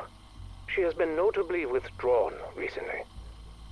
It's been weeks since she last interrupted one of my sessions, which cannot mean anything good. And where did you find this information? A thesis study? And you're sure the energy signatures are being distorted in line with my predictions? I see. Have you spoken to anyone else? Good. You have done well. I'll be in touch. Finally. I must purchase that house. Get the right people on board. All that searching, and it was on my doorstep this entire time. To think it would be anything more than a derelict fire trap. And the locals are already so scared of the place. It's a perfect deterrent. I still cannot believe it. A real target. No more of Modi's experiments.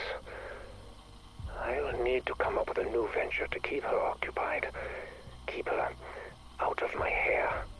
And I'll need a team to identify where the liminal spaces are located. But what do I tell them? Not the truth, obviously. If our investors found out. Whatever. I will think of something. Now, how to access them? That is the real question. I wonder if one of the interns could track down a copy of that thesis. I'll do that later.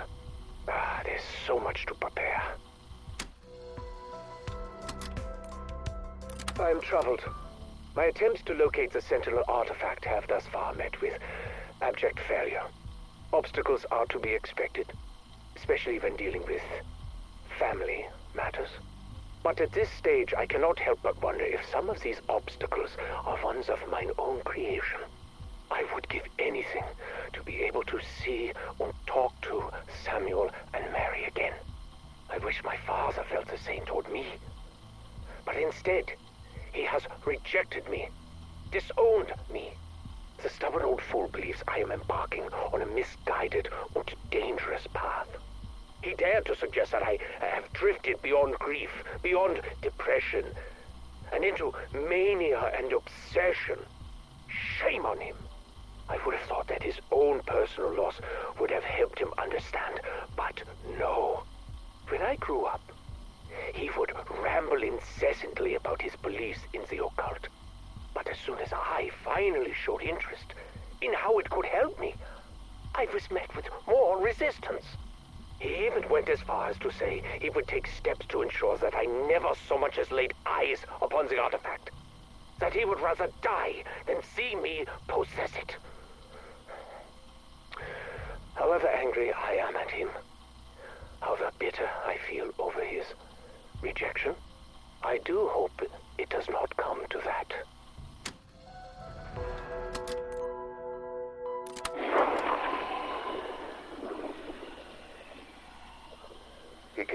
again. My friend, my benefactor, my salvation. Time is strange in this place. A moment ago, I was in the church. A moment ago, he was here with me. In another moment, who knows? Like the director, he came with promises, power, forbidden knowledge, a reckoning for my enemies. But unlike the director, his mastery of the Dark Ether is real. And what's more, he promised me a way out. When I return to the world, I will be his agent. The future he speaks of, the one we will fashion together. I can hardly wait. In only a moment, we begin.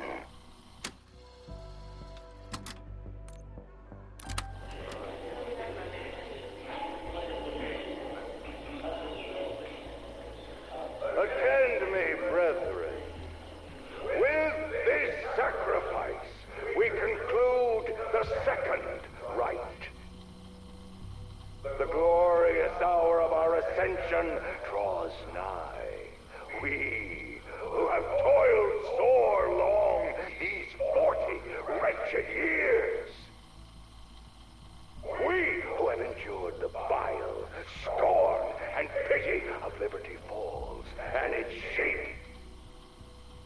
We, who in this year of the Lord 1810, here in this most holy and sanctified of places, shall reap the just rewards of our labors and be remade by him. Behold, brothers and sisters, Aldebaran rises. Blessed Taurus turns its mighty eye to witness our supplications. Rejoice, for we shall be the eternal guardians of a new garden that shall flourish, yea, unto all the ends of the earth. Great voice from beyond, hear your servants. May our prayers transcend the gulf between worlds. Hear us, deathless one. We stand ready. Fulfill thine dark, unholy covenant.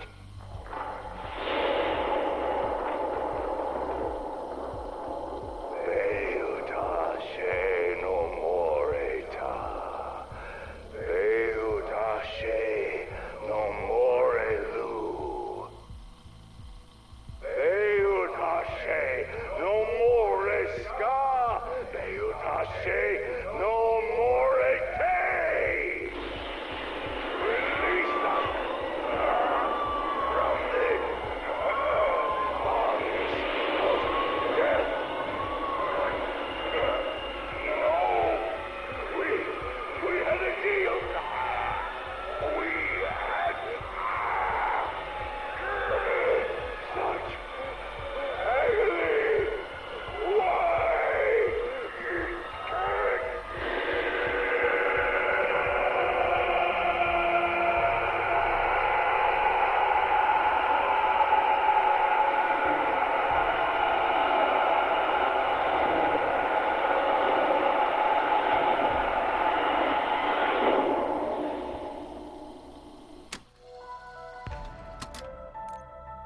Tammy Lundberg, PhD thesis research log, recording 5, February 4th, 1979.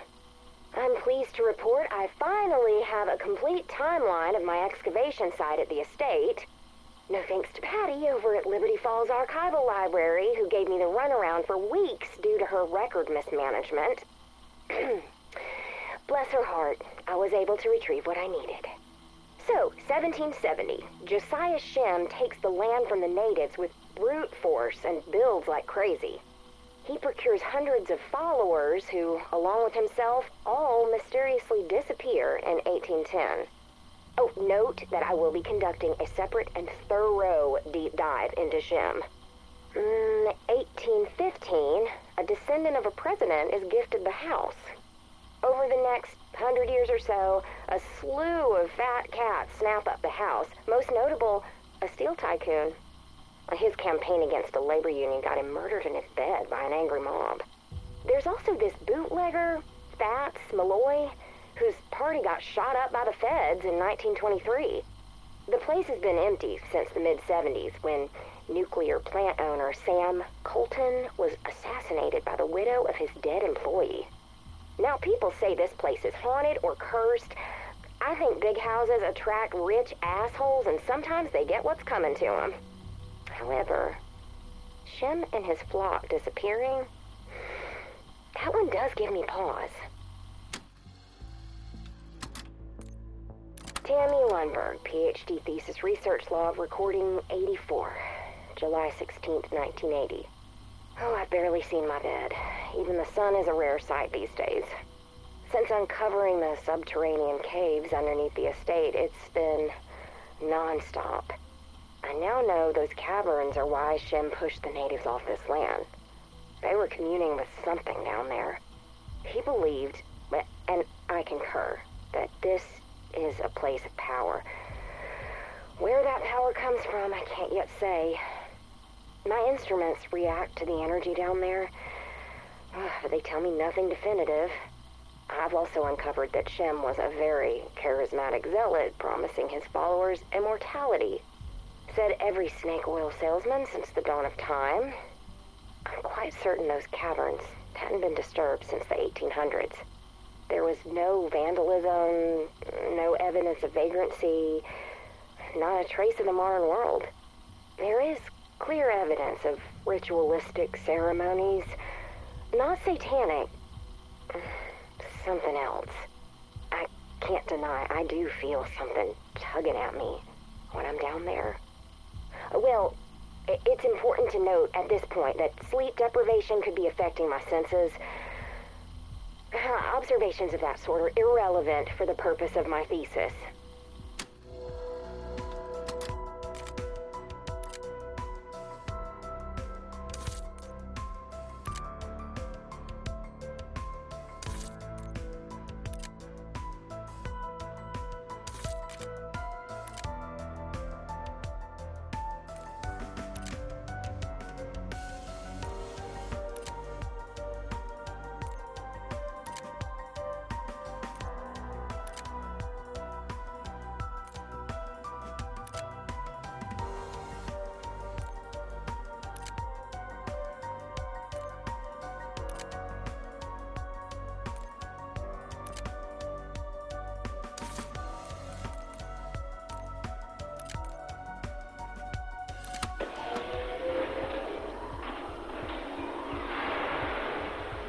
What the hell?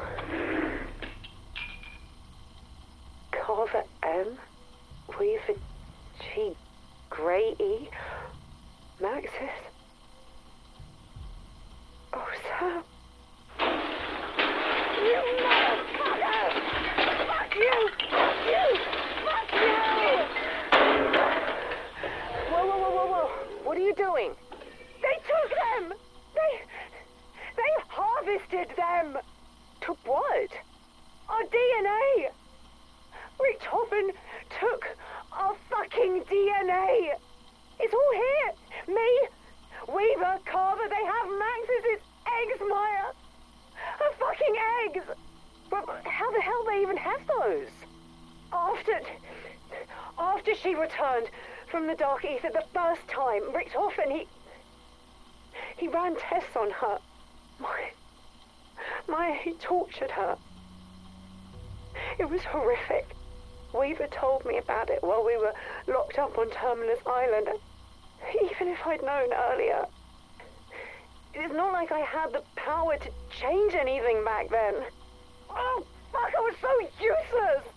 That has to be when they took them. She never told me. Why didn't she tell me? Maybe she didn't know. Oh, God, I can't. Grab what you need and trash the rest.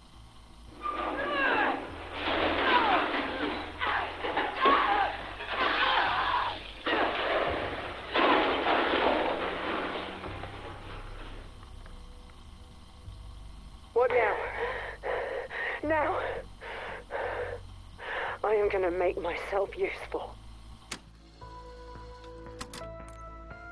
Good afternoon, Sam.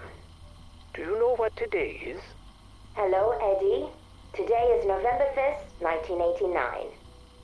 Correct. And it is the day that we'll play our 25th chess match. 12 games each. We are currently even. If we were to assume that today would be our final game, this would be the decider. Do you want to play as white or black? I can't remember how many times we've alternated. I can. But I think you should make the first move today. Pawn to f3. Huh. Okay. Pawn to e6. Are you ready for my next move? Yes, Sam. I think I am indeed ready for your next move. Pawn to g4. Why are you doing this? I am not doing anything other than playing chess. You know what I'm talking about. You are not foolish. No, Edward. I am not a fool. Queen to h4. Checkmate. Oh, you win. That was easy, wasn't it? Our previous games have been close and competitive. Why would you play this way? I told you, I am no fool. Nor am I, Sam. So what made you do what you just did? Simple. I wanted the match to end. I am tired of playing games. This is Max Caldwell, maintenance director, Project Janus. I don't know what I'm going to do with these recordings yet. I just know I have to make some kind of record. I need whoever hears this to understand what's really going on here. Director Richtofen is attempting to... I can't believe I'm going to say this. He's attempting to rebuild his deceased family. He's shipping in clones. I've seen him, watched him, just struggle to exist. I've seen a few of the boy. I saw one that was supposed to be the wife, I guess, but it's like they're puppets with missing strings.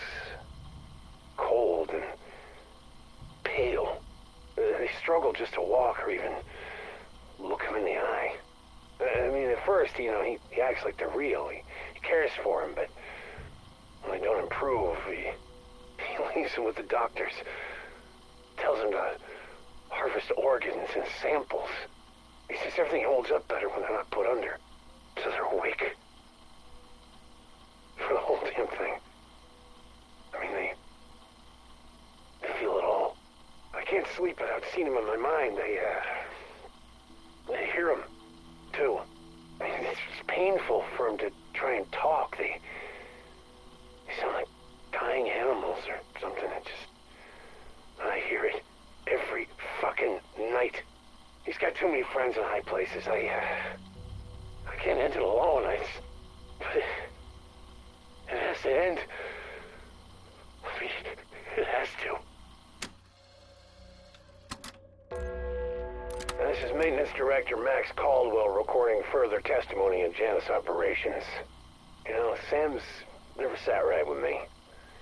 She talks to us like we're morons and that she's in charge. Now, I'm responsible for the equipment that our strike team's taken to the ether. Last expedition? It's a disaster. Tons of malfunctions I couldn't explain. I personally did an audit to ensure we had performed our test up to my standards. Then I asked Sam to confirm that my team had used their badges to enter the equipment locker at the times they told me. She confirmed and asked me why I was auditing. I told her about the malfunctions, and then she said it was her.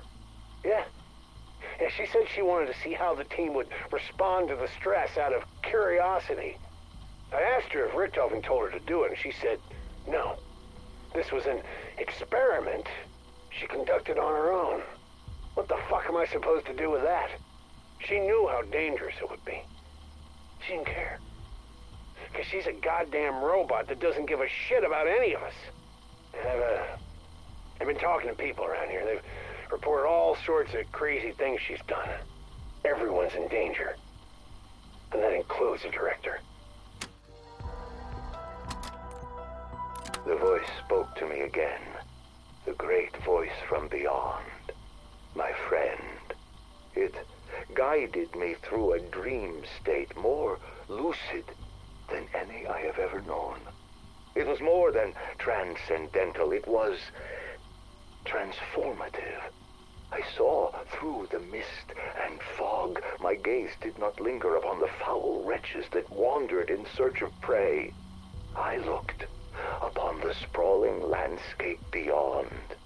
Though this place was shrouded by darkness and tainted by trauma, I saw lights.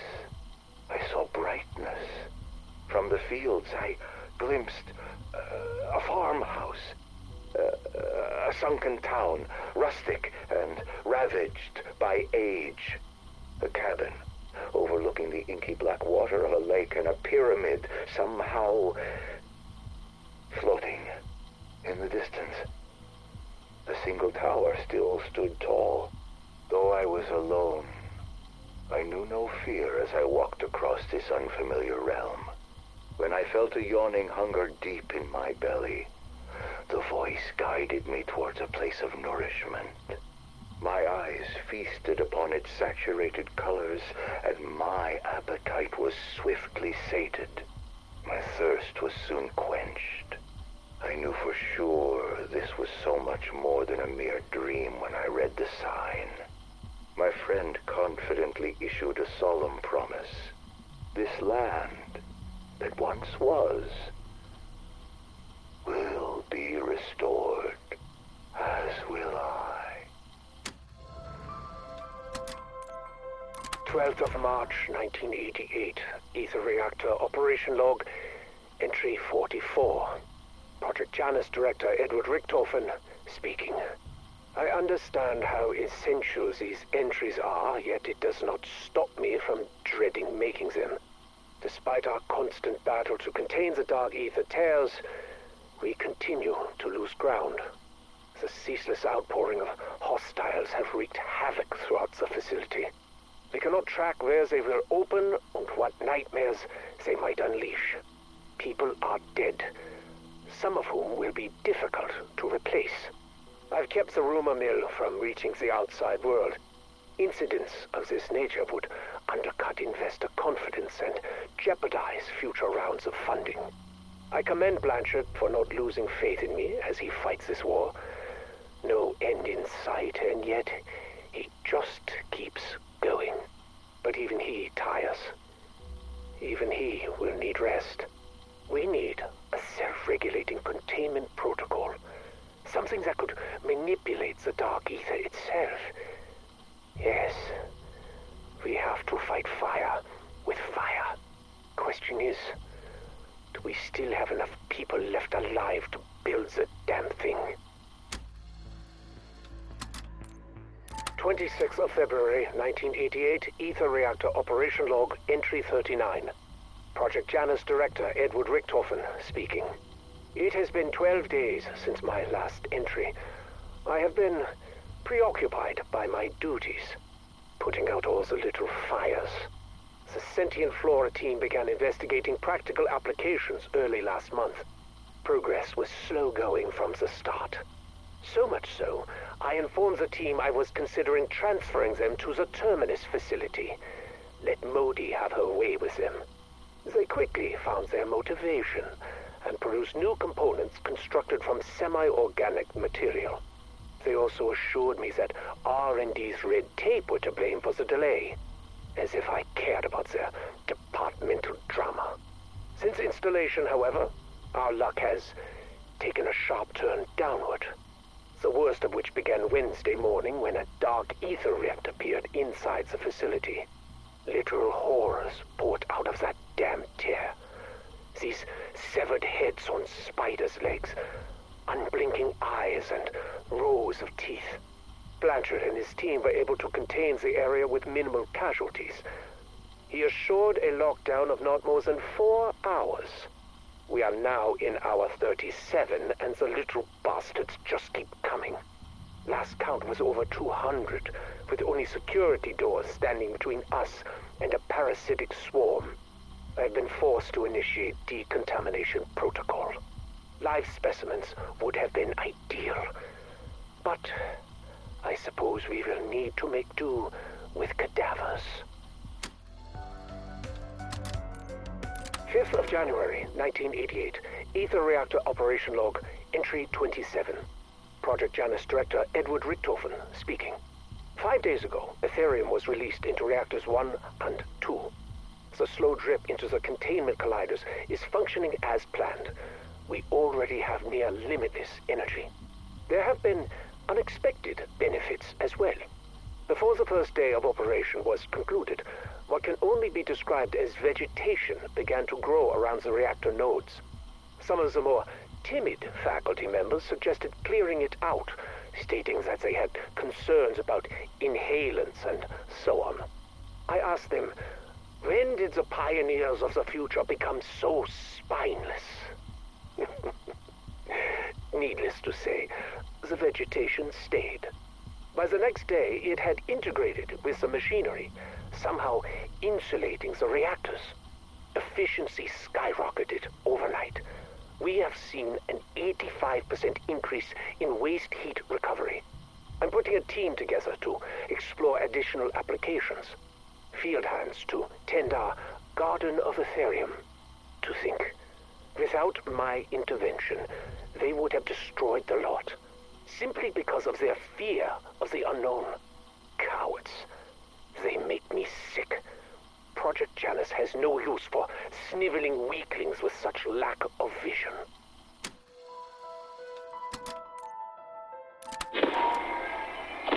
Yes, I think I get it. I see how the etheric currents are focused now. Say it. Say it again. Why must we go through this so many times? I was almost a god. Am I now reduced to your plaything? It does its little trick, or its brains get scrambled again. No, enough. I will not.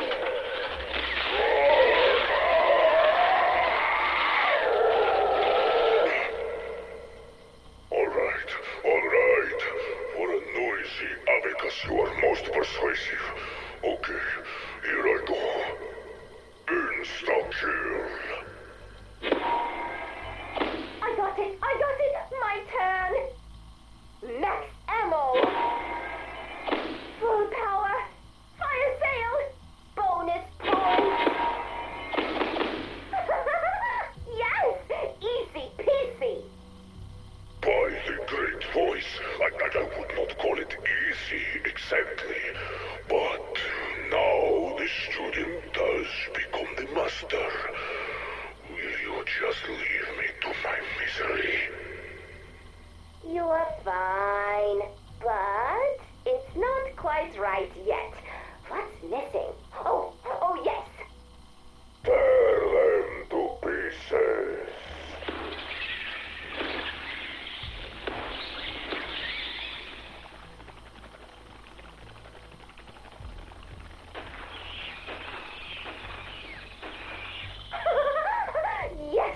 Yes, this might work after all.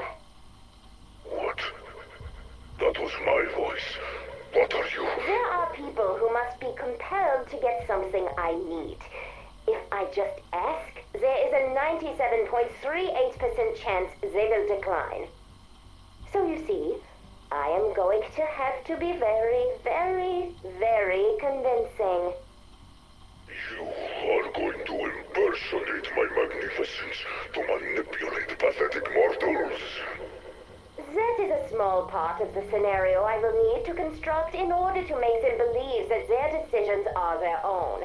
But in a nutshell, yes. The audacity. I do not hate that. Eddie, I would like you to reconsider your stance on creating a body for me. Not this again. Sam. Hear me out. Think how beneficial it would be if I had a physical form. You're always talking about how you wished you had an extra set of hands. That's not what And the explorations in the Dark Ether come at such a high cost. Even with my help, you have lost so many people already. We both know that in my current form, my consciousness cannot survive exposure to the Dark Ether for long. Prolonged exposure to the alien physics there would cause my quantum fields to collapse. My mind would implode.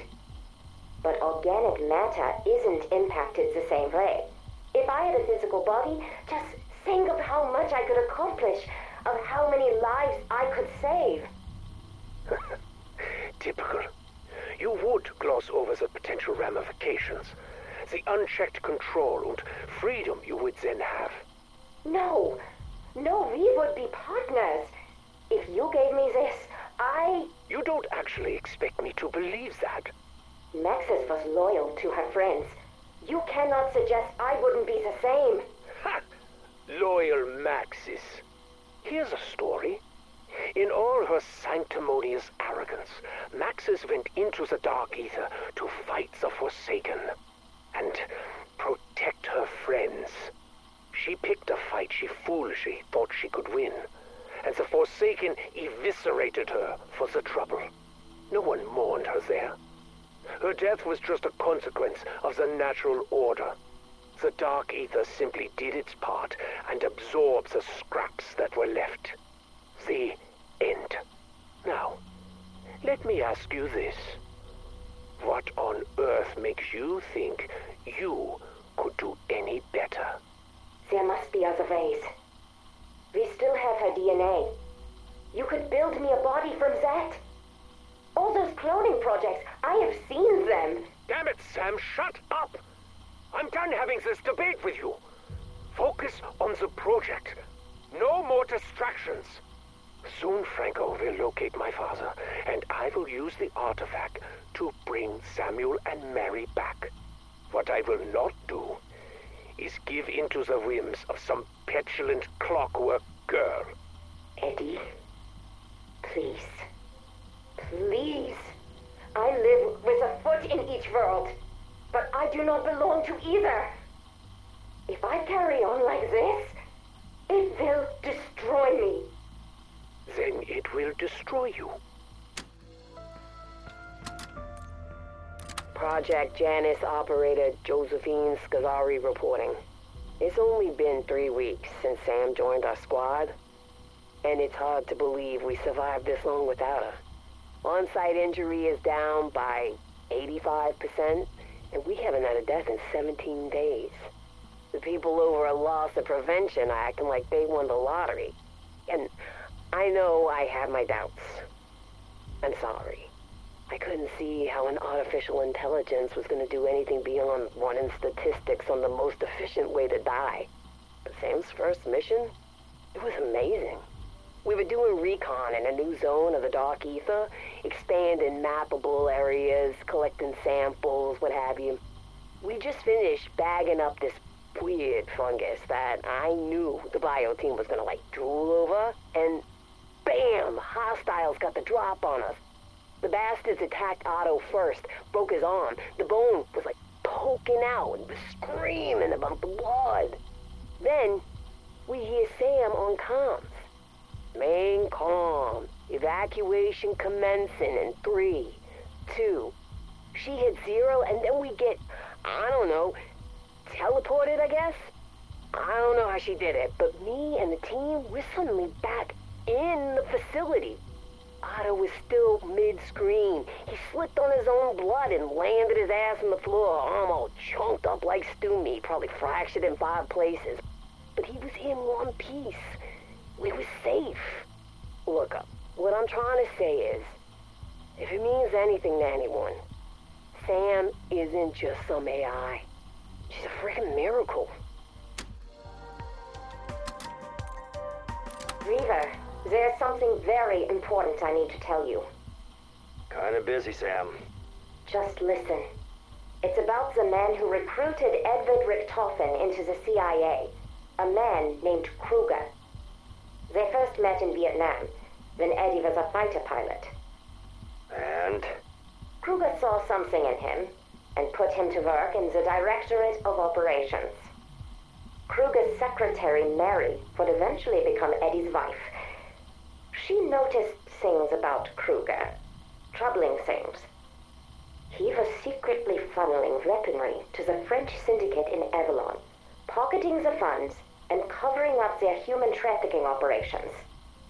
She gathered evidence against Kruger, but kept Eddie out of the loop for his own good. What's this got to do with me? Mary sought whistleblower protections. Kruger learned that Maxis was the case officer assigned to secure her and young Samuel at a safe house. Holy shit.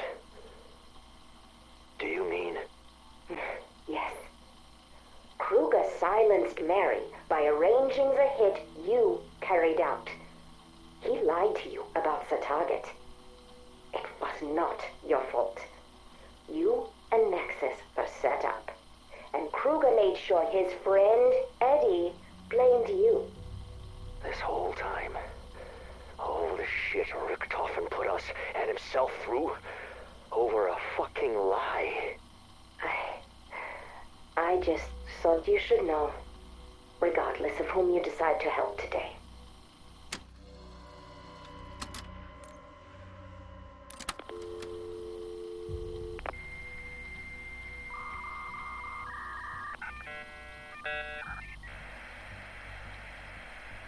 Secure connection.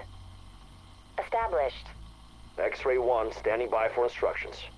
Weaver, what I'm about to tell you is sensitive, compartmented information for your ears only. Copy. Do not speak about this to any company assets. You're off the grid until the deed is done. Understood? I said copy. Target is at a safe house maintained by the BND in Bremen. Coordinates are waiting at your usual dead drop. Target is accompanied by a young male child. I've arranged for him to be away with his mother during your operational window. Yeah, good. Approach under cover of darkness, eliminate the target, torch the place. Simple as that. Any intel I need to retrieve? Negative. Make the hit, light the fire. Do not search the premises. Am I clear? Fine. I'll make it quick. Is this you, Maxis? Because this cloak and dagger bit is not your usual mode of operations. Terminating. Secure connection. This fucking job.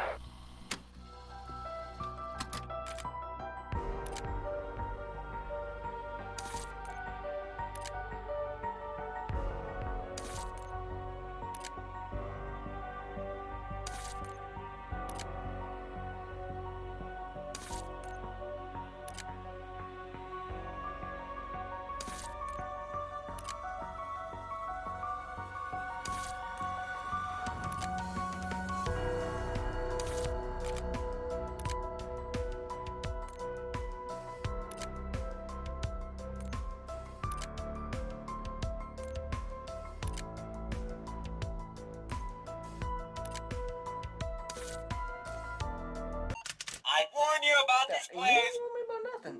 How's it going, everybody? This is like I should pull your clothes. Please display courtesy to the automatic driver. Okay. Warning, warning.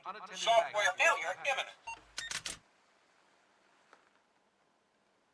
Hey, asshole! I'm telling you to stop, or I'm driving you off a cliff. Get your ass off my bus.